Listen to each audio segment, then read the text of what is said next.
Lesson करेंगे। ओम नमः सिद्धेभ्य जय श्री ओम नमः सिद्धेभ्य जय श्री ओम नमः सिद्धेभ्य। मंगलम भगवान वीरो मंगलम गौतमो गणि मंगलम कुंद कुंदाद्यो जैन धर्मोस्तु मंगलम सर्व मंगल मांगल्यम सर्व कल्याण कारकम प्रधानम सर्वधर्माणां जैनम जयतो शासनम जैनम जयतु शासनम जैनम जयतु शासनम नमः समय साराय स्वानुभूत्या चकाशते चित् स्वभावाय भावाय सर्वभावांतरच्छिदे। अध्यात्म अमृत कलश का सर्व विशुद्ध ज्ञानाधिकार हम लोग पढ़ रहे हैं, जिसमें जो सर्व विशुद्ध की बात है, तो विशुद्धि तो जीव की एक ही प्रकार से होती है। बाह्य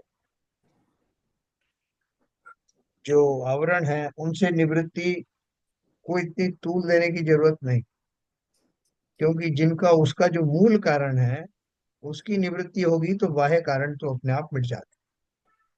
तो जो आंतरिक कारण है, जो वास्तविक कारण है, जिसके कारण से जीव बंधन को प्राप्त होता है और जिसके कारण से उसका मोक्ष बाधित होता है, वो उसके स्वयं के रागादि परिणाम है।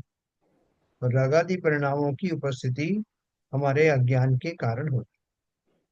तो ये बात तो वैसे थ्रू आउट पूरी समय सार में यही बात कही है। और समय सार तो क्या, जितने भी ग्रंथ हैं, जैन साहित्य है, सब में मूल बात यही है। उसको कहने की अलग अलग स्टाइल है, अलग अलग ढंग से उसको समझाया गया है। लेकिन हम वो सब सारी चर्चाएं करके जो इसमें मूल सिद्धांत में आते हैं, तो हमारा जो है वो नोट्स नोट्स बहुत छोटे हो जाते हैं। हाँ, जैसे मैंने कहा था ना, एग्जाम शुरू होने से एक महीने पहले हमारे नोट्स थोड़े काफी बड़े होते हैं, विस्तृत होते हैं। तो जो जो एग्जाम का समय आता जाता है वो नोट्स छोटे होते चले जाते हैं। और एग्जाम के एक दिन पहले तो हमारे पास सिर्फ पॉइंट्स रहते हैं, जिनको पढ़ के हमें पूरी चीज गाथा याद आ जाती है कि हमने क्या क्या पढ़ा। ठीक उसी प्रकार हम अब उस मुकाम पर पहुंच गए हैं जहाँ दो चार शब्दों के अंदर ही अंदर जीव का संसार में परिभ्रमण होने की कथा और उसके मुक्त होने की का उपाय, ये बहुत विशेष रूप से समझाया गया है, जिसमें लॉजिकली उन सारे प्रश्नों के उत्तर दे दिए गए हैं, जिससे हम सब भ्रमित होते हैं। जैसे हम व्यवहार में अशुभ से बचने के लिए शुभ आदि की शरण लेते हैं और मानते ये हैं कि शुभ में शरण लेने से हमें मोक्ष भी हो जाएगा, तो इस बात का खंडन किया है। शुभ की अपनी उपयोगिता है, लेकिन कितनी तक है वो उसको अपन समझेंगे। तो आज अपन उसको जो कल हमने पढ़ा था उससे आगे की बात करते हैं।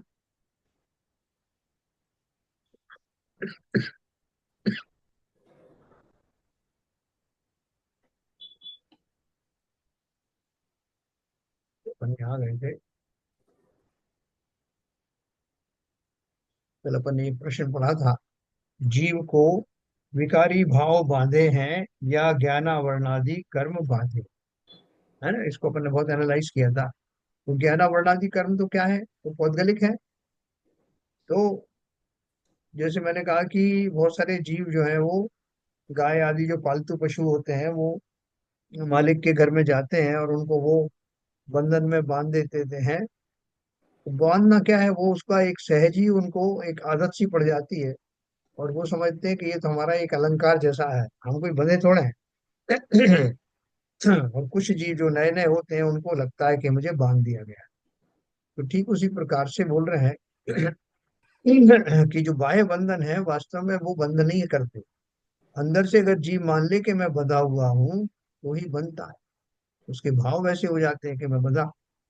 तो यहाँ भी बात यही है कि जो बाह्य बंधन है, वो बंधन तो कभी भी खोले जा सकते हैं, खुलवाए जा सकते हैं, लेकिन जो आंतरिक बंधन है उसे दूसरा कोई खोल नहीं सकता। खोलना उसी को है जिसके वो बंधे हुए हैं।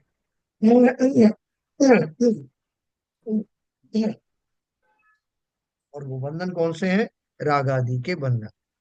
तो यही उन्होंने बोला, रागादि विकारी भावों का बंधन ही बंधन है। असली बंधन कौन सा है? रागादि विकारी भावों का बंधन ही बंधन है, और उसका छूटना ही मोक्ष है।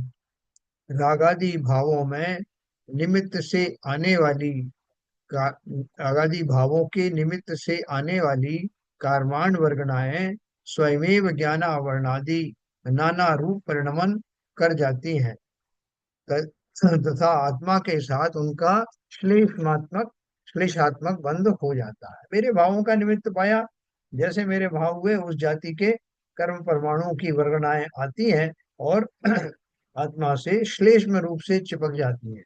श्लेष्म शब्द मैंने कैसे बोला? जैसे लाख होती है ना, पेड़ में लगी हुई होती है। वो पेड़ नहीं, पेड़ का रूप नहीं है, लेकिन फिर भी पेड़ में ही पाई जाती है। ऐसे वो चिपकाने वाले पदार्थ की तरह से ऊपर ऊपर से उनका संबंध हो जाता है। वस्तुतः विचार किया जाए तो ये कर्म बंध तो आते जाते छूटते रहते हैं, है ना? कैसे कर्म बंध है? आते जाते छूटते रहते हैं। कार्माण वर्गणाएं पुरानी छूट जाती हैं, नवीन नवीन बंध जाती हैं। ऐसी परंपरा अनादि से है। इनका संयोग वियोग दोनों होते रहते हैं, पर रागादि भाव कर्म आत्मा के विकारी भाव हैं, कोई आत्मा से भिन्न पदार्थ नहीं है, आत्मा के ही परिणमन है। अतः इनकी परंपरा का सद्भाव ही आत्मा का बंधन है, और उनकी परंपरा का अभाव ही मोक्ष है। है ना? वो क्या बोल रहे हैं कि जो कर्म के बंधन है, जो वर्गणाएं हैं, वो इधर उधर हो सकती हैं, कम ज्यादा हो सकती हैं, लेकिन उनमें निमित्त क्या बनता है? मेरे रागादि परिणाम बनते हैं। और जब तक मैं अज्ञानी हूँ, रागादि परिणाम तो बने रहते हैं। ये तो हो सकता है किसी समय में, कल मैंने आपको उदाहरण दिया था कि किसी जीव को कोई रोग हो गया, तो वो रोग जो है, उसकी इंटेंसिटी और उसकी समयावधि दोनों बदल सकती है। ये रोग हो गया और 15 दिन तक वो रोग चला, उसके बाद में कोई भी निमित्त पा करके या अपने आप ही वो ठीक हो गया। 16वें दिन से जो है वो फिर से अपीयर हो गया, इस बार और ज्यादा जोर से हुआ। फिर थोड़े समय चलने के बाद में वो बिल्कुल मंद हो गया, मंद से मंदतर होकर होता चला गया, एक बार बिल्कुल समाप्त हो गया। और फिर एक आध महीने के बाद फिर से वही रोग उभर के आ गया। तो जैसे मैं रोग के माध्यम से आपको बता रहा हूँ, ठीक उसी प्रकार से जो जीव ने जो कर्म बांधे हैं, वो कर्म मेरे भाव तो निरंतर चल रहे हैं, मेरे भावों के अनुरूप। और पुराने कर्म बंध जो मैंने बांधे थे, उनकी उस समय में किस तरह से उदय में आए हैं, उस दशा के अनुसार वो उदय में आते हैं। उसी चिप के अंदर, उसी पैकेज में ये भी भरा हुआ है कि कितने समय के पहले, कितने समय तक वो हल्के वाले कर्म उदय में आएंगे, कितने समय के बाद में भारी वाले आएंगे, कितने समय के बाद में वो सुप्त हो जाएंगे और फिर से उभर कर आएंगे। तो ये सारे उनकी मेच्योरिटी काल के ऊपर डिपेंड करता है, जो कर्म मैंने बांधे।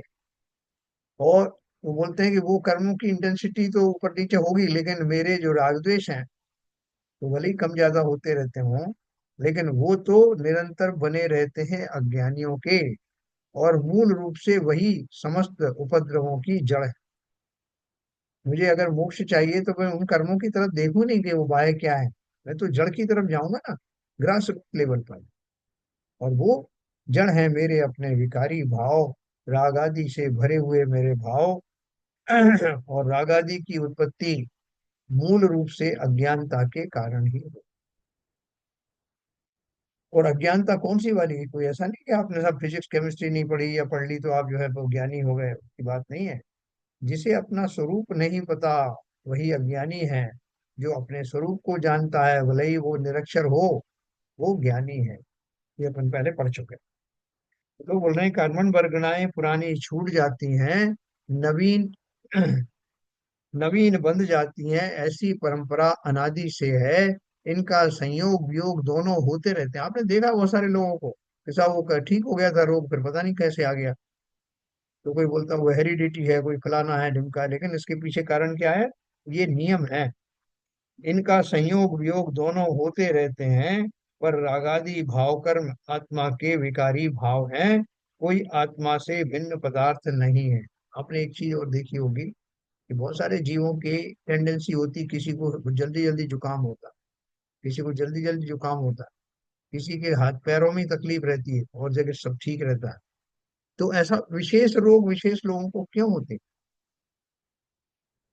तो आप पाएंगे, और उनकी टेंडेंसी वो ही रही, जैसे बात पित्त कफ में किसी का जो है पर्टिकुलर उसका रोग होता है तो वो ही होता है। इसका कारण ये है कि उस जीव के जो भाव हैं, जिन पूर्वक वो कर्म बंधे थे, वो कर्मों के बंधने के समय में उसकी प्रवृत्तियां कैसी थी, और वो प्रवृत्तियां उसकी वो दोहराता रहता है, इसलिए बार बार वही चीज रिकर होता है, क्योंकि उसकी टेंडेंसी वो है, उसकी मान्यता वो है, उसी तरह के उसके कर्म पलट पलट करके आते। ये बहुत पक्का मैकेनिज्म है।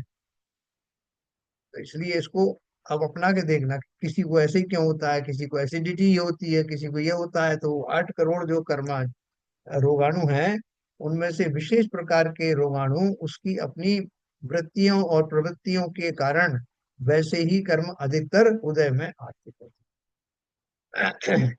इनका संयोग वियोग दोनों होते रहते हैं, पर रागादि भाव कर्म आत्मा के विकारी भाव हैं, कोई आत्मा से भिन्न पदार्थ नहीं है, आत्मा के ही परिणाम है। अतः इनकी परंपरा का सद्भाव ही आत्मा का बंधन है, और उनकी परंपरा का अभाव ही मोक्ष है। मैंने आपको बताया था, वो लाख जो होता है, जिस वृक्ष के अंदर में लाख उत्पन्न होती है, वो उसी को खा जाती है, उस वृक्ष को ही। उसी में उत्पन्न हुई है, लेकिन लाख वृक्ष नहीं है, लेकिन वो दीर्घ काल तक बनी रहती है और उस वृक्ष को खोखला कर देती। तो ऐसे ही जीव के ये रागादि भाव उत्पन्न ही जीव के अंदर अपने भावों के विकारी परिणाम के कारण हुए, और वो ज्यादा समय तक रहते हैं तो जीव खोखला होने लगता है। ज्ञानी इस बात को जानता है, इसलिए उन रागादि भावों से निरंतर बचता हुआ फिर उनके पूर्ण उन्मूलन की दिशा में बढ़ जाता है। जैसे मैंने चाणक्य की आपको कहानी सुनाई थी कि चाणक्य के पैर पैर में कोई एक झाड़ी का कांटा लग गया। तो चाणक्य तो बहुत संकल्पवान व्यक्ति थे, उन्होंने न केवल उस कांटे को निकाला, न केवल उस झाड़ी को कटवाया, बल्कि उसकी जड़ों में छाछ डाल दिया कि ये अब उगे ही नहीं, किसी और का जो है नुकसान ना कर। ठीक उसी प्रकार से मुझे अपने भावों में, अपने विकारी भावों में छाछ डालना, समता की छाछ डालना है, जिससे ये विकारी भावों की उत्पत्ति ही ना हो। जिन जीवों ने ये सब उपक्रम किया, वो निरंतर मुक्ति के मार्ग पर बढ़ते रहे, और एक दिन सिद्ध शिला पर विराजमान हो गए। तो आत्मा के ही परिणमन है, और उनकी इनकी परंपरा का सद्भाव ही आत्मा का बंधन है। सद्भाव शब्द आप पूछ रहे थे ना, वो हर जगह आता है। सद्भाव का अर्थ उनकी प्रेजेंस, उनकी उपस्थिति, और उनकी परंपरा का अभाव ही मोक्ष है। जब वो पूरी तरह से निकल जाते हैं तो मोक्ष हो जाता है। मोक्ष और किसने रोक रखा था? जैसे मैंने हीलियम का गुब्बारा बताया आपको, उसके उसके धागे को बांध के रखा था, और जैसे ही वो बंधन उसका निकला, तो मुक्त होकर के ऊर्ध्व दिशा में चल पड़ा।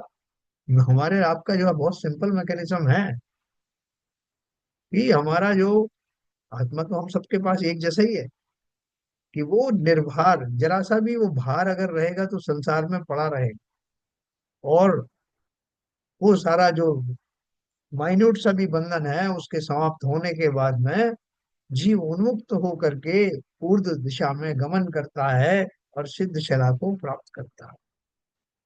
तो बहुत इतना छोटा सा मैकेनिज्म रह गया कि मुझे अपने को हल्का बनाना, अपने आरोग्य की पॉइंट ऑफ व्यू से भी यही बोलते हैं ना वो, कि जितने हल्के फुल्के रहोगे उतने चुस्त दुरुस्त रहो। यही सिद्धांत सब जगह है। तो देखो, एक प्रश्न और आया है इसमें।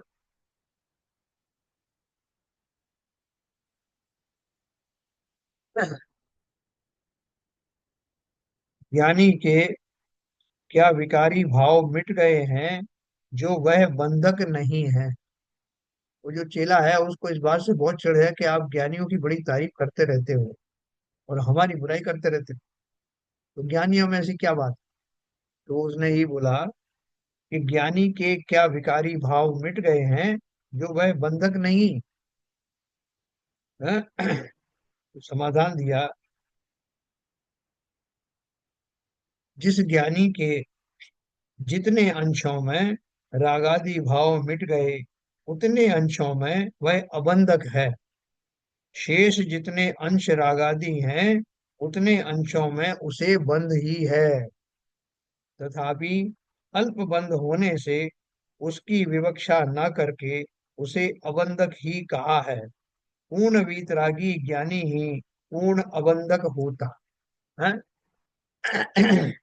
अपन तो कोई पूछे कि भाई साहब ये आदमी जो है बिल्कुल साफ सुथरा आदमी है ना, तो अपन क्या कहते थे कि भाई साहब मेरे हिसाब से तो ऑलमोस्ट साफ सुथरा ही है, लगभग साफ सुथरा ही है। नहीं नहीं, वो देखो उस दिन वो थोड़ा सा उसको थोड़ी झुंझलाहट आ गई थी ना। आप बोलते क्रोध नहीं आता, लेकिन उस दिन थोड़ी झुंझलाहट आ गई थी उसको। तो बोले ये छोटी मोटी चीजें होती रहती हैं, लेकिन बाई एंड लार्ज उसको क्रोध नहीं आता, इसलिए हमने बोल दिया कि वो सज्जन पुरुष है। तो जैसे आटे में नमक की बात करते हैं लोग, कि छोटा मोटा अगर होता है तो उसकी गणना नहीं की जाती, ठीक उसी प्रकार से जो ज्ञानी है, चतुर्थ गुण स्थान से लेकर के छठे गुण स्थान तक का जीव है, वो कैसे है कि उनसे छोटी मोटी कोई चूक भी हो सकती है, क्योंकि अभी वो पूर्ण वितरागता की दिशा में बढ़े नहीं। लेकिन जो छपक श्रेणी आदि का आरोहण करते हैं, श्रेणी आरोहण करते हैं, या 12वें गुण स्थान के जो जीव हैं, वो 11-12 गुण स्थान के जो जीव हैं वो लगभग पूर्ण ज्ञानी हो गए, पूर्ण वीतरागी हो गए। 13वें गुण स्थान में तो है ही पूर्ण वीतरागी। तो इसलिए उन्होंने बोला कि ज्ञानी के विकारी भाव कितने, ज्ञानी की परिभाषा अपन ने कितनी लंबी रेंज रखी उसमें, चतुर्थ गुण स्थान से लेकर के और 14वें गुण स्थान के सभी जीव ज्ञानी। तो उस कैटेगरी में जो छद्मस्त हैं, यानी पूर्ण ज्ञानी नहीं हुए हैं, काफी ज्ञानी है, उनके किंचित राग तो होता है, लेकिन संसारी जीवों के मुकाबले में अपन उनको क्या बोलते हैं कि वो तो साहब राग आदि उनके समाप्त हो गए। तो वो किस वजह से कहा जाता है ये उन्होंने स्पष्ट किया। जिस ज्ञानी के जितने अंशों में रागादि भाव मिट गए, उतने अंशों में वह अबंधक है। शेष जितने अंश रागादि हैं, उतने अंशों में उसे बंध ही है, भले ही वो हल्का फुल्का बंध होता है। देखो प्रकृति में किसी को छूट नहीं है। जैसे आप देखो, भगवान के सामने जाके अपन कहें कि भगवान देखो ऐसा है कि जो अपराधी आया था ना, उसने तो बहुत गलतियां करी, तो आप उसको भले ही मत मत छोड़ो, लेकिन जो अभी मेरा मेरा भाई आया है ना, तो एक तो क्या है कि मेरा भाई है और मैं कितना आपका भक्त हूँ, तो इसलिए भी उसके ऊपर में आपको कंसेशन करना पड़ेगा। और दूसरा वो खुद भी आपका भक्त है, इसलिए कुल मिला करके दोनों तरह से उसको आप छूट दे दो, पूरी तरह से माफ। भगवान तो कुछ बोलेंगे नहीं, लेकिन कर्म सिद्धांत क्या है, कौन किसका रिश्तेदार है और कौन किसका क्या है और कौन भक्ति करता है, इसके ऊपर आधारित नहीं, उसकी स्वयं की रागादि की क्या दशा है, उसके अनुसार ही उसको दंड या पुरस्कार मिलता है।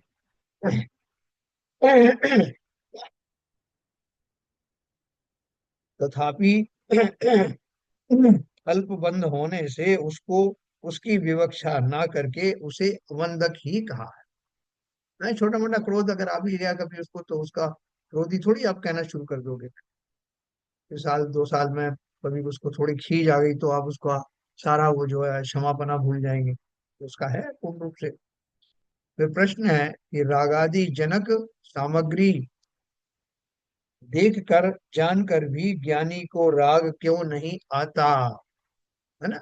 बहुत सारे लोग बोलते हैं कि साहब देखो हमसे तो नहीं रहा जाता, हम जब तक उपवास किया है हमने या एकासन किया है तब तक ही हम बर्दाश्त कर सकते हैं, कि जब तक भोजन हमारे सामने ना आए।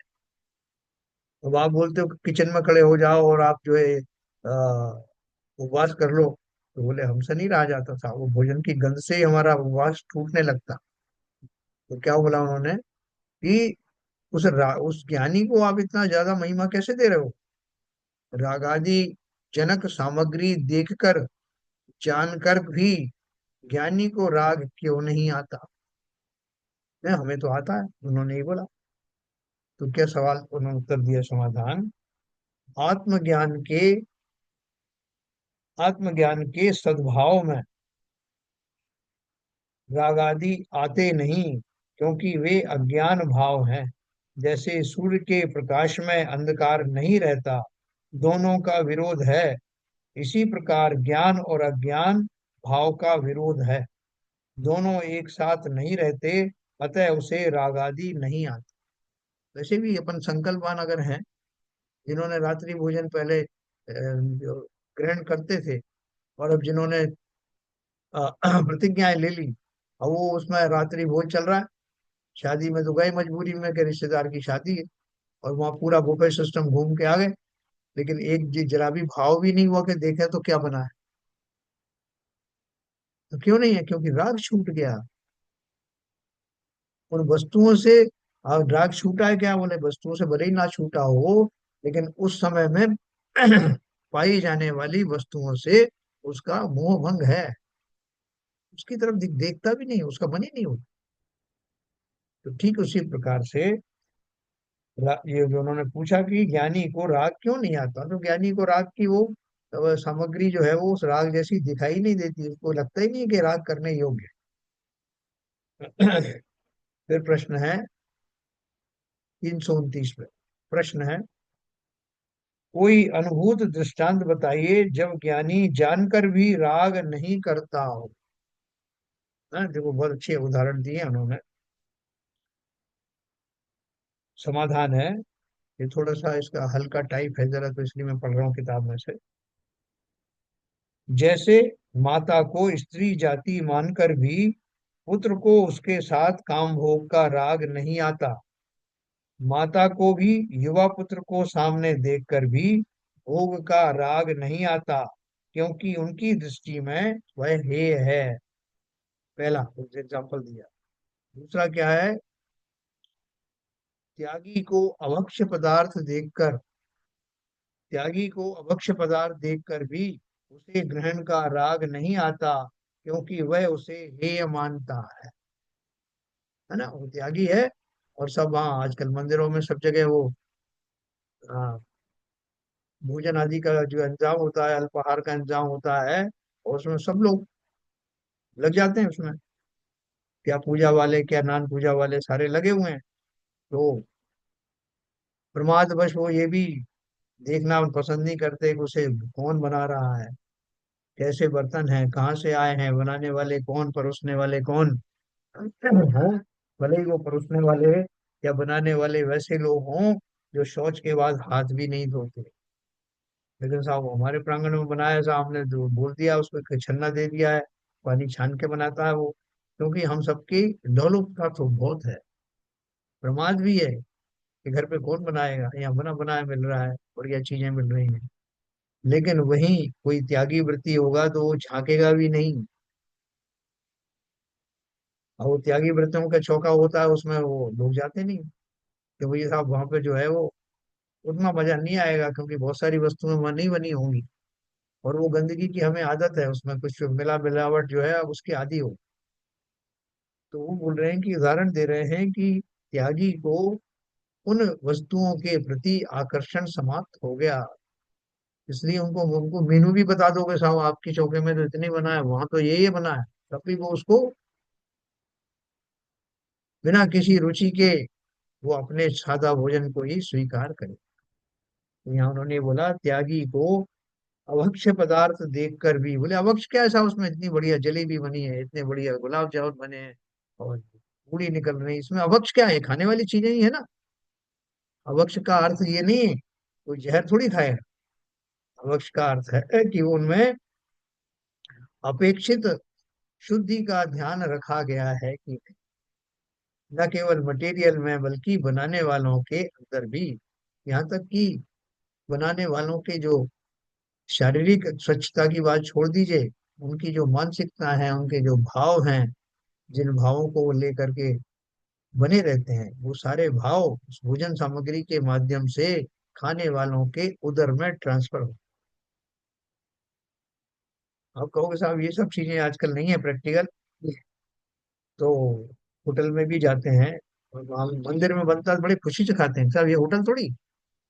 लेकिन वही लोग या उनके रिश्तेदार होटल में जाते हैं, वो कुछ यहाँ आते हैं, वो होटल से ज्यादा फर्क नहीं, थोड़ा बहुत फर्क हो सकता, लेकिन मजबूरी है कि आज जो है घर की गृहिणियां भी ये चाहती हैं कि जो है बाहर जाना हो तो अच्छा हो, उस दिन जो है खाने से रसोई से फुर्सत मिलेगी, जो भी है। लेकिन यहाँ ये प्रकरण क्या आ रहा है कि जो वास्तव में त्यागी है वो सादा रोटी खाना पसंद करेगा, बजाय इसके कि हर किसी के हाथ की रसोई या हर किसी के हाथ के व्यंजन, उसमें उसका राग नहीं होगा। तो त्यागी को अभक्ष्य पदार्थ देखकर भी उसे ग्रहण का राग नहीं आता, क्योंकि वह उसे हेय मानता है। फिर तीसरी उदाहरण दिया, प्यासे को भी गंदला पानी देखकर जानकर भी उसे पीने का राग नहीं आता, वह जल उसे अपेय होने से हेय है ना। जल को वो जान रहा है कि जल है, पीने के लायक है, इससे मेरी प्यास बुझ जाएगी, लेकिन वो पिया नहीं जा रहा है क्योंकि गंदला है। तो उसका उपाय करता है कि कैसे स्वच्छ हो जाए तब मैं इसको पीऊं, नहीं तब तक प्यास ही रहता है। तो ये उन्होंने ये सब लौकिक दृष्टांत हैं जिनसे सिद्ध है कि जिस पदार्थ पर उसकी हेय दृष्टि है, उस पदार्थ का ज्ञान होने पर भी उस पर राग नहीं आता। तो प्रश्न क्या था? प्रश्न ये था कि ज्ञानी को जानकर भी राग नहीं आता, ऐसी कुछ उदाहरण दीजिए। तो उन्होंने ये सब उदाहरण दी। ज्ञानी उन सबको जानता है, ये भोगने योग्य वस्तु है, ये खाने योग्य वस्तु है, ये पीने योग्य वस्तु है, लेकिन विवेक के कारण, उसका विवेक जागृत रहने के कारण वो उन क्षणों में उन वस्तुओं के प्रति समर्पित नहीं होता, उनसे रागादि नहीं करता। इसी प्रकार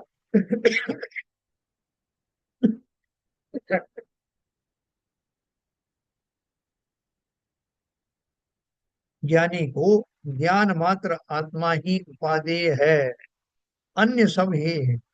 अब देखो, बहुत बड़े बड़े शिविर लगते हैं, तो शिविर में जो वास्तव में शिविर में जाने के लिए जिज्ञासु हैं, पिपासु हैं, वो भोजन का समय होता है, मान 5 मिनट का समय दिया, 10 मिनट का समय दिया, तो वो तो फटाफट जो है उनको भोजन तो करना ही है, तो वो उसमें अपने करके 5 मिनट में निकल लेते हैं, क्योंकि भोजन से उनको लगाव नहीं है। खाली वो गैप दिया था, उस गैप का उसने वो यूटिलाइज किया, वो तुरंत जहाँ क्लास चल रही थी उसमें जाके बैठ जाता। जबकि वो जो जिन्हें वास्तव में उस शिविर से कोई ज्यादा मजा नहीं था, वो साथ में आ गए, तो वो अपना भरपूर भोजन का आनंद लेते हैं, ज्यादा से ज्यादा देर तक वहां टिकते हैं, और कम से कम वो वहां पे हॉल में रहना चाहते हैं। तो ये सब जो है हमारी राग की ही महिमा है। बोला ना, इसी प्रकार ज्ञानी को ज्ञान मात्र आत्मा ही उपादेय है, अन्य सब हे है, अतः उनको देख कर भी उसे उन पर राग नहीं आता। आपके साथ के लोग बोलने गए, इतनी देर से बैठे थे नाल में, अभी देखो बढ़िया भोजन बनाया, खाओ अच्छे से, क्या भाग रहे हो? वो तो जो होगा, जब होगा परमिशन सुन लेंगे। जबकि अज्ञानी को बहुत राग आता है। फिर एक प्रश्न है, कर्तृत्व के अभाव में भी भोक्तृत्व देखा जाता है। क्योंकि अपन ने कल पढ़ा था कि जो कर्ता होता है वही भोक्ता भी होता है।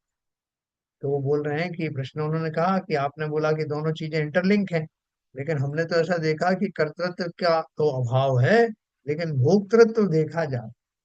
जैसे नेत्र सामने वाले पदार्थों को देखता है, जानता है उनका कर्ता नहीं है, तथापि उसका भोक्ता तो है। एक बहुत अच्छी उदाहरण दिया है। नवीन चलचित्र को देखकर आनंद आता है, नाटक, तमाशे, सुंदर बाग बगीचे, प्राकृतिक विविध प्रकार के दृश्यों की सुंदरता, इन सब को देखकर उनका आनंद नेत्र लेते हैं। यही तो उन पदार्थों का भोगना है। अपन बोलते हैं पंचेंद्रियों के विषय, तो मेरी नेत्र इंद्री है, चक्षु इंद्री है, तो उसके मजे लेता हूँ। मैंने ना तो चक्षु इंद्री बनाई, ना मैंने उन पदार्थों को बनाया, लेकिन मैं आनंद तो ले सकता हूँ ना, बाग बगीचे सुंदर दृश्य देखना। तो बोले मैं उनका करता नहीं हूँ लेकिन भोगता हूँ ना। ये उन्होंने उदाहरण दिया। अतः अतः पर कर्तृत्व न होने पर भी नेत्र में पर भोक्तृत्व तो है ही, है ना। ऐसी तरह से अपन बाकी इंद्रियों का भी दे सकते हैं। तो समाधान दिया, नेत्र तो उनके ज्ञान का ही कर्ता और ज्ञान का ही भोक्ता है। नेत्र क्या करते हैं? ज्ञान का ही कर्ता और ज्ञान का ही भोक्ता है, नेत्रों के माध्यम से। नेत्र भी वैसे नहीं है, नेत्र तो पौद्गलिक है। यहाँ जो नेत्र का शब्द उन्होंने दिया, वो बोल रहे हैं नेत्र तो उनका, उनके ज्ञान का ही कर्ता और ज्ञान का ही भोक्ता, मतलब आंखों के द्वारा उन वस्तुओं का, आंखों के निमित्त से हमें ज्ञान होता है कि बाग है, बगीचा है, ये फलाना है, और उस ज्ञान को ही भोगता है कि हो कितनी बढ़िया नदी बह रही है। तो वो नदी बह रही है मतलब वो क्या, उसके पीछे जो ज्ञान है, जो उसको अच्छा या बुरा मान रहा है, और आंख रूपी उपकरण के माध्यम से वो जान रहा है, देख रहा है, उन पदार्थों का कर्तृत्व नहीं है, ये आपने स्वीकार किया है ना, कि वो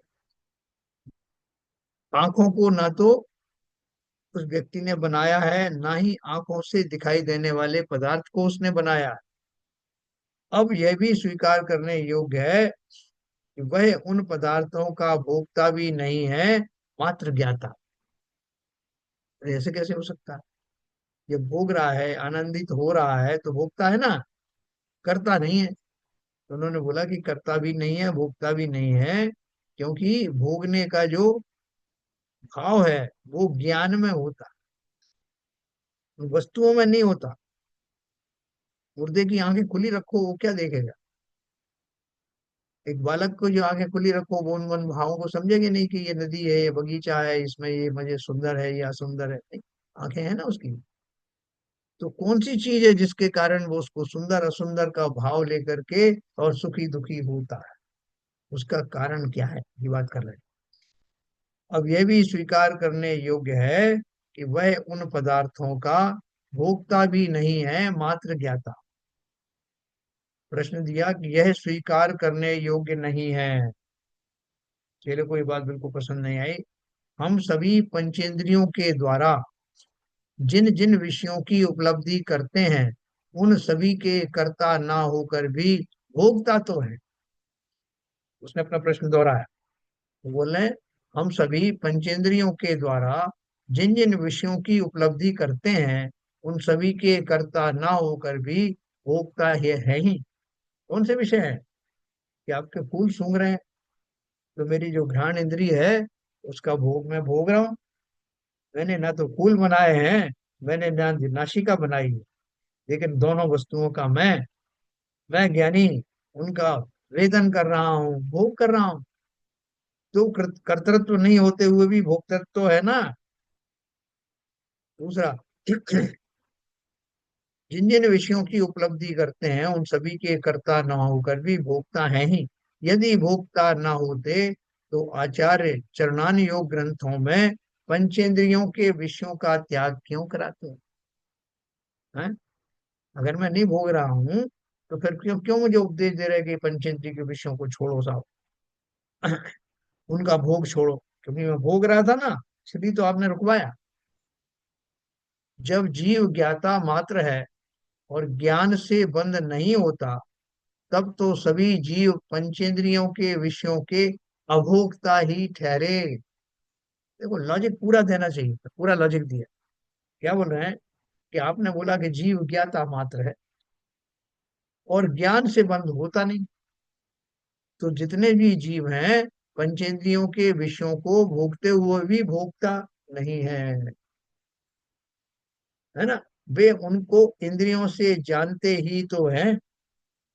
साधु के 28 मूल गुण में पंचेंद्रिय रोध है, तो क्या इसका अर्थ इंद्रिय भोगों का त्याग नहीं है? हैं? वो बोल रहे हैं कि आपने बोला कि जो साधु है, वो साधु जो है वो, उनके पंचेंद्रिय 28 मूल गुणों में पंचेंद्रियों पर विजय शामिल है। तो बोल रहे हैं इसका अर्थ क्या है, इंद्रिय भोगों का त्याग है कि नहीं है? उन्होंने वास्तव में उनके देखते हुए भी, भोगते हुए भी आपने उनको भोक्तृत्व नहीं दिया। तो ठीक इसी प्रकार से आप मेरे ऊपर भी भोक्तृत्व का इल्जाम नहीं लगा सकते, क्योंकि मेरी जो इंद्रियां हैं, मैं उनसे जान रहा हूँ। और आपने बोला जानना, मात्र जानना कोई अपराध नहीं है। इसलिए जान रहा हूँ। तो आपने करता तो पहले ही मना कर दिया, मैं करता हूं ही नहीं, लेकिन भोगता भी नहीं कहो मुझे, भले ही मैं पूरा भोग भोग रहा हूँ। तो देखो एक इसका ये समाधान क्या है, बहुत बढ़िया समाधान। नेत्रादि सभी इंद्रियां तो मात्र ज्ञायक हैं। हैं? आप बोल रहे थे मैं इनसे भोग रहा हूँ इन इंद्रियों के माध्यम से, तो वो क्या बोल रहे हैं? नेत्रादि सभी इंद्रियां तो मात्र ज्ञायक हैं। हैं? उनका ज्ञान होने के बाद यदि आत्मा उनका ज्ञायक मात्र रहे तो निर्बंध ही रहेगा। एक ज्ञानी और एक अज्ञानी दोनों नदी के किनारे बैठे हुए हैं। सब जगह जगह कोई चिड़िया चहचहा रही हैं, अच्छे अच्छे दृश्य हो रहे हैं, कोई कोई स्त्री पुरुष वहां स्नान भी कर रहे हैं, सब कुछ हो रहा है। तो अब दोनों व्यक्ति जो है उनके देखने की जो दृष्टि है, वो दृष्टि में क्या भेद रहेगा? आप कहोगे एक सा भेद रहे, उसमें भेद की क्या बात? दोनों को नदी दिख रही, दोनों को स्त्री पुरुष दिख रहे हैं, दोनों को पक्षियों की चहचहाट सुनाई दे रही है, लेकिन यहाँ बात दूसरी बोल रहे हैं। उनका ज्ञान होने के बाद यदि आत्मा उनका ज्ञायक मात्र रहे तब तो निर्बंध ही रहेगा। पर ऐसा ना होकर यदि वह उन्हें राग का या द्वेष का विषय बनाता है, राग द्वेष के कारण उन्हें इष्ट अनिष्ट मानकर विषम स्थिति में आता है, तब वह बंधन को प्राप्त हो। देखो ये रहस्य को समझना। वो जो दोनों व्यक्ति बैठे हुए हैं, एक उसमें से बोल रहा है कि मोर की आवाज कितनी बढ़िया है, ये कौवे की आवाज कितनी बुरी, वो जो नहाने गए हैं लोग उनमें से ये स्त्री कितनी कुरूप है, वो व्यक्ति कितना अच्छा है, वो अच्छा कुशल तैराक है, और ये इस तरह के ये जितनी भी जो बातें वो सोचेंगे, वो सब विषयों को बढ़ाने वाला, रागादि से युक्त होना, द्वेषादि से युक्त होना, उसमें आएंगे। तो आपने सिर्फ सिर्फ जाना ऐसा कैसे कह सकते? आप ज्ञाता मात्र रहे नहीं, उसमें जो आपकी प्रतिक्रिया आ रही है, जो आपके अच्छे बुरे की कल्पना आ रही है, उसने ही आपको रागी द्वेषी बना दिया। अगर नेत्रों को आप ऐसे ही देखते, अब नाक नाक को आप बंद तो करोगे नहीं, आंखें बंद करोगे नहीं, जो कुछ दिखाई दे रहा है संसार में दिख रहा है। तो फिर ज्ञानियों में और अज्ञानियों में क्या फर्क रहा कि उनकी भी पांच इंद्री लगी, इनके भी लगी, लेकिन उनमें रस लेना या निरपेक्ष भाव से निहारना, दोनों में जमीन आसमान का। तो भोगना कब कहेंगे? जब उन इंद्रियों के होने के बावजूद मेरा उन पर वस्तुओं से, द्रव्यों से कोई अनुराग ना रहे, निरपेक्ष भाव से मैं निहारूं, उनमें रागी द्वेषी ना हो, तो मैं बंध को प्राप्त नहीं हूं, फिर मेरे वो भोग नहीं है। लेकिन अगर उन वस्तुओं को देख करके मेरे मन में भोगादि के भाव आते हैं, तो अवश्य ही मैं उन्हें भोग रहा हूँ। बस इतना सा डिफरेंस है। नेत्रादि तो इंद्रियों का कार्य ज्ञानात्मक ही है, वे ज्ञानोपयोग की साधन है ना, ज्ञाता है ना। तो क्या बोल रहे हैं, इंद्रियों का कार्य तो ज्ञानात्मक ही है, वे ज्ञानोपयोग की साधन है, तथापि उनके अवलंबन से पदार्थ ज्ञान करके रागादि करना बंधन का कारण है। जैसे उन्होंने एक उदाहरण दिया ना, कि माता अपने नौजवान बेटे को देख करके विकार को प्राप्त नहीं होती, देख तो रही है ना आंख से, पूरा वो जवान शरीर भी दिखाई दे रहा है, लेकिन उसके प्रति ऐसे भाव उसके नहीं होते, इसलिए कोई बंधन नहीं होता। तो इसलिए मैं बोल रहे हैं इंद्रियों का कार्य तो ज्ञानात्मक है, उसके द्वारा जानो आप, लेकिन सिर्फ जानो, वे ज्ञानोपयोग की साधन है, तथापि उनके अवलंबन से पदार्थ ज्ञान करके रागादि करना बंध का कारण, ज्ञान बंध का कारण नहीं है। ज्ञानी उनका ज्ञान मात्र करता है, अतः अबंधक है, पर रागी उनसे राग भी करता है, अतः बंधक है। हाँ? एक लाइन अपन और पढ़ेंगे, फिर अपन थोड़ा सा डिस्कस करेंगे। आचार्यों ने राग ही छुड़ाया है, ज्ञान करने का निषेध नहीं किया। पंचेंद्रियों के ज्ञान, क्या लिखा है,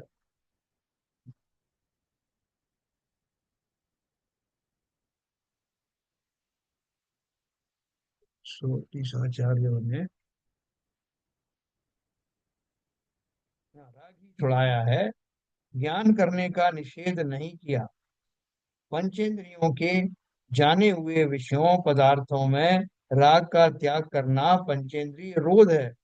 सभी साधारण संसारी मिथ्या दृष्टि जीव मात्र ज्ञाता ही नहीं रहते, वे राग द्वेष भी करते हैं।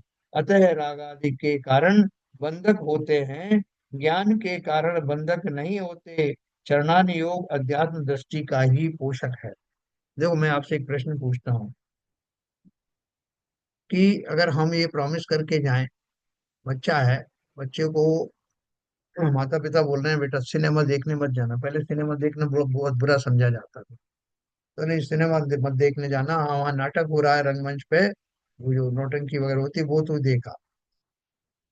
तो वो बच्चे को समझ में नहीं आता। वो पूछता कि नाटक देखने में और उसमें क्या अंतर है, और मैं तो खाली देखूंगा, देखने के भाव से जा रहा हूँ, तो आप मना क्यों कर रहे हैं? तो उसको उनको क्यों मना कर रहे हैं, थोड़ा सा मैं जानना चाहता हूँ। क्या ललित जी, बच्चे को मना कर रहे हैं कि पिक्चर मत देखो, नाटक देख के आ जाओ?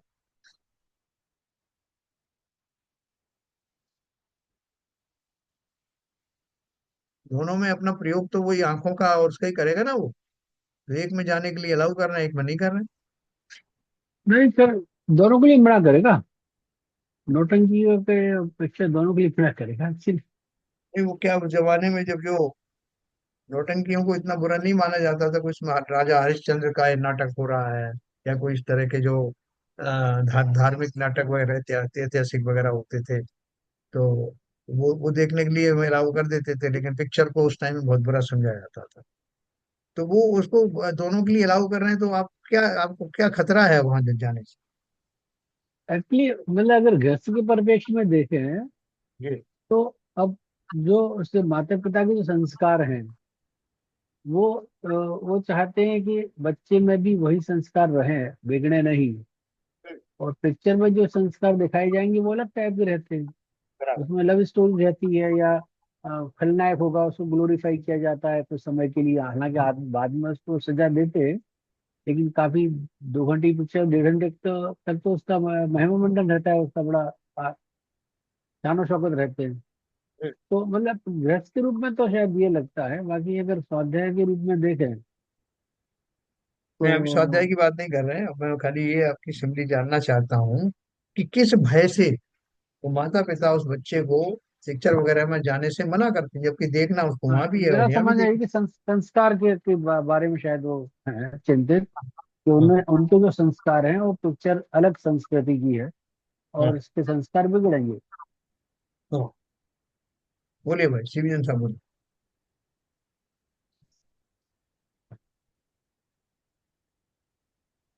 अनम्यूट अनम्यूट कर लीजिए। अनम्यूट करिए।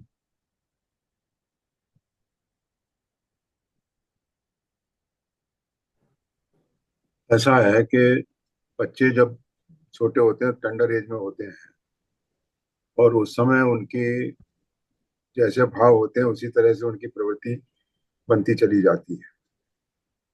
तो जो, जैसे आपने उसको डिस्टिंक्टली बोला कि जो नाटक वगैरह होते हैं, राजा हरिश्चंद्र की जो स्टोरी हुई ये हुई, तो उसमें जो दिखाया जाता है वो एक सैद्धांतिक रूप से एक चरित्र को बलवान करने के लिए वहां पर ऐसे भाव पैदा होते हैं जिससे जो बच्चे हैं उनके जो परिपक्वता है उन विचारों के अनुरूप रहे। जहां तक पिक्चर देखने का सवाल है, वहां पर विकारी भाव किसी तरह के भी हो सकते हैं, खलनायक के हो सकते हैं, अश्लील भी हो सकते हैं, झगड़े के भी हो सकते हैं। तो वहां से उसके उसी तरह से उसके परिपक्वता आएगी और बच्चा उसी तरह का ढलेगा। तो इस डर के मारे क्या कहते हैं, इस भय के मारे वो उनको मना करते हैं कि आप पिक्चर देखना उचित नहीं है और नाटक वगैरह देना ज्यादा उचित कहने का मतलब क्या हुआ कि हम लोग जानते हैं कि कच्ची उम्र में बच्चे बिगड़ सकते हैं, राग आदि से भरी हुई चीजों को देख करके उनके बिगड़ने के चांसेस हैं। और इसलिए वो उसको उससे रोकते हैं, बहुत सिंपल बात है। तो यहाँ भी वो क्या बोल रहे हैं, आपने वो मोक्ष मार्ग प्रकाशक में एक वो पढ़ा होगा, एक कहानी उसमें आई थी कि जो आपके घर में आपकी स्त्री बहुत सुशीला है, या आपकी दो बेटियां हैं, एक बहुत सुशील है और एक के कैरेक्टर के बारे में थोड़ा आपको संदेह है, तो जो जिसे संदेह है जिसके प्रति, वो जब कहीं जाती है तो आप उसको परमिशन नहीं देते, वो पूछने आती तो आप मना कर देते हैं नहीं जाना। लेकिन जो आपकी सुशीला बेटी है वो कहीं भी जाना चाहती है, क्योंकि आपने आपकी नजरों में वो प्रूव हो चुकी है, प्रूवन हो चुकी है कि वो सुशीला है, कहीं बिगड़ेगी नहीं, उसको आप अलाउ कर देते हो। पहले के साथ कहो कि मैं भी साथ में चलूंगा, दूसरे के आप बिंदास भेज देते हो कि जाओ। तो उसके पीछे क्या है कि आपको विश्वास है कि इसके संस्कार जो बैकग्राउंड में काम कर रहे हैं वो इसको बिगड़ने नहीं देंगे। अर्थात जो मेरे इंद्रियां आदि हैं वो किन संस्कारों से के बैकग्राउंड से युक्त है, उनके अनुसार मैं जो हूँ उन भोगों से भरे हुए संसार में भी चला जाता हूँ तो विचलित नहीं होता। जबकि दूसरे जीव जिनके विचलित होने का चांस है उनके लिए बहुत सारी आज्ञाएं देते हैं साधु, यहाँ नहीं जाना, वहां नहीं जाना, स्त्रियों के समूह में नहीं बैठना, उनसे बात नहीं करना, और खुद आप इतने स्त्रियों के बीच में आहार ले रहे हो। तो आपको विकार नहीं होता? नहीं होता। इसलिए कोई उनको रोक भी नहीं लगाता कि अरे महाराज को हार देने जा रही है, मेरी स्त्री इतनी सुंदर है, वो महाराज को कैसे हार जाएगी, महाराज विकारी हो गए तो कुल मिला के मूल में ये सिद्धांत क्या बता रहे हैं कि जीव भोगता किसको है? अपने ही रागादि भावों को भोगता है। ज्ञानेंद्रियां उसको राग आदि पैदा नहीं करती।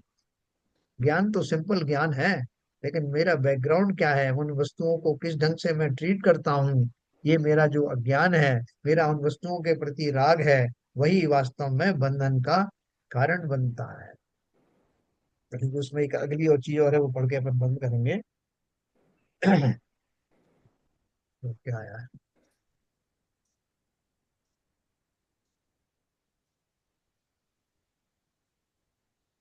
आचार्यों ने राग ही छुड़ाया है, ज्ञान करने का निषेध नहीं किया, है ना। पंचेंद्रियों के जाने हुए विषयों पदार्थों में राग का त्याग करना ही पंचेंद्रिय रोध है। ये थोड़ी बोला कि तुम जो आंखें बंद कर लो अपनी, ये तो बिल्कुल पढ़ोगे नहीं, कुछ देखोगे नहीं। देखते हुए भी वो बता देते हैं यहाँ नहीं जाना, वहां नहीं जाना। क्यों नहीं जाना? कि जहां जरा भी चांसेस हैं कि मेरा मन डगमगा सकता है, वहां जाने के लिए उन अज्ञानियों को, या जिनका संकल्प अभी कमजोर है, उनको मना करते, भैया वहां नहीं जाना। उन लोगों के बीच क्यों नहीं जाना, आपने उसको तो मना किया नहीं। नहीं, उसकी बात अलग है। अरे उसकी बात क्या अलग है? वो भी लड़का है, मैं भी लड़का हूँ। भैया उसने बहुत अच्छे से इस चीज को शिरोधार्य किया है, क्या विकारी परिणाम होते हैं, क्या रागादि परिणाम होते हैं, सब अच्छे से जानता है, इसलिए उसको मना नहीं किया। लेकिन तुम्हारी अभी डगमग स्थिति है, इसलिए आचार्यों ने हम जैसे लोगों के लिए ये उपदेश रूपी मणिमाला निकाली है। ज्ञानी को क्या समझाओ? तो पंचेंद्रियों के जाते जाने हुए विषयों पदार्थों में राग का त्याग करना पंचेंद्रिय रोध है। भोजन सामने पड़ा रहने का थोड़ी निरोध है। जैसा उनके सामने भोजन आना नहीं चाहिए, भोजन की बात भी उनको नहीं करना चाहिए। वो महाराज जो है भोजन के बारे में बता रहे थे, कितने दृष्टांत दे रहे थे भोजन के, दे रहे थे तो दे रहे थे। उनको उनका दृष्टांत देते समय उनके भाव थोड़ी बिगड़ रहे थे। सभी साधारण संसारी मिथ्या दृष्टि जीव मात्र ज्ञाता ही नहीं रहते। क्या कमी है, क्या परेशानी क्या है? सभी साधारण संसारी मिथ्या दृष्टि जीव मात्र ज्ञाता ही नहीं रहते, वे राग द्वेष भी करते हैं। अतः रागादि के कारण बंधन बं, बंधन होते हैं, ज्ञान के कारण बंधक नहीं होते हैं। इसलिए कहना कि मेरे ज्ञान मेरी इंद्रियां हैं तो मैं तो उनका उस खाली आनंद ले रहा हूं, तो मैं कहाँ का रागी द्वेषी हूँ? आनंद लेने का अर्थ क्या है? जानने का अर्थ क्या है? ज्ञाता दृष्टा रहने का अर्थ क्या है? निरपेक्ष भाव से वस्तुओं को जानना, देखना, उनमें रागादि से न जुड़ना, यही तो ज्ञाता की निशानी है। और इसी गुण के कारण जीव अल्टीमेटली कैवल्य को प्राप्त करता है, जहां मात्र वो ज्ञाता दृष्टा ही संसार में। अच्छा, एक लास्ट का यह उदाहरण है। तो मैंने पढ़ा ना, आचार्यों ने राग ही छुड़ाया है, ज्ञान करने का निषेध नहीं किया।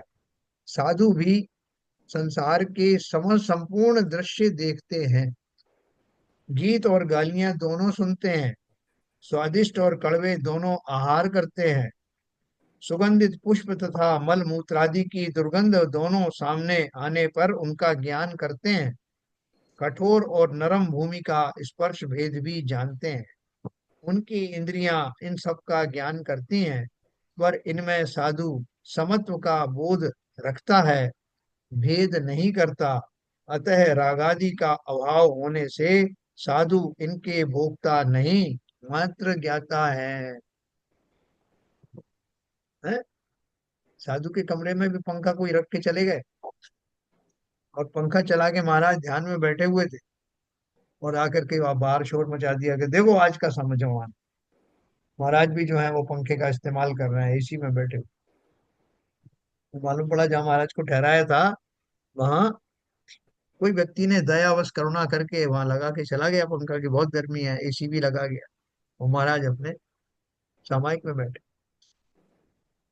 तो वस्तुओं की उपस्थिति मात्र से दोष नहीं लगता, उनके भाव उनके प्रति कैसे है, उन वस्तुओं के प्रति आनंद के भाव हैं, या उसे उपसर्ग समझ रहे हैं।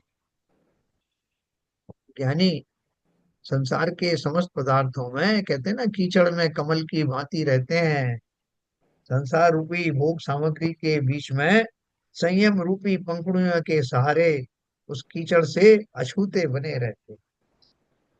यही सब हम लोगों को हमें करना है, जिसकी आचार्यों ने बात कही है कि अगर तुम्हें मोक्ष मार्ग खोलना है, तो अपनी सारी इंद्रियों के होने के बावजूद, इंद्रियों का होना कोई दोषपूर्ण थोड़ा है, वस्तुओं का जानकार होना। और जानकार में भी दो प्रकार की जानकारी होती है। एक तो मैं जबरदस्ती जानने के लिए जाऊं, देखें ये क्या होता है, ये विद्या क्या होती है, उस तरह की विद्या क्या होती है, लौकिक विद्या। और ये कि सामने अगर पड़ गई, सामने देखने में आ गई तो देख लिया।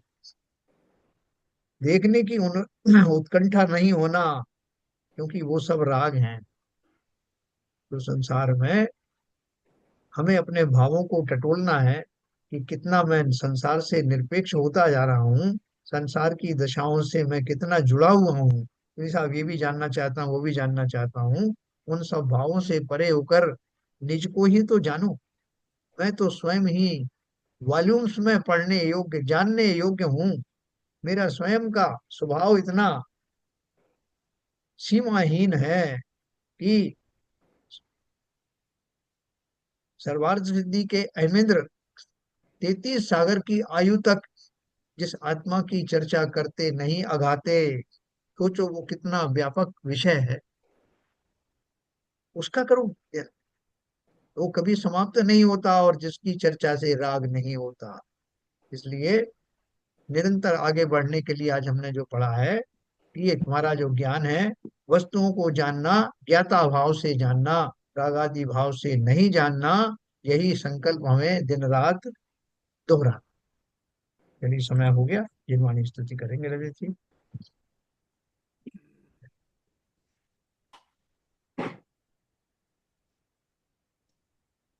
मुख्यतम नाश वे को ज्ञान के प्रकाश वे को अपपर भास वे को भानु सी बखानी है। हो द्रव्य जान वे को बंध विधि भान वे को स्वपर पिछान वे को परम प्रमाणी है। अनुभव बताए वे को जीव के जताए वे को काहू न सताए वे को भव्य और आनी है। जहाँ तहाँ तार वे को पार के उतार वे को सुख विस्तार वे को यही जिन वाणी है। हे जिनवाणी भारती तो है जपू जन गए, जो तेरी शरणा गए सो पावे सुख चैन। या वाणी के ज्ञान से तुझे लोका लो, तो वाणी मस्तक धरो सदा देते हैं धो, सदा देते हैं धो। जिनवाणी माता की जय। जय। नमो कर्म।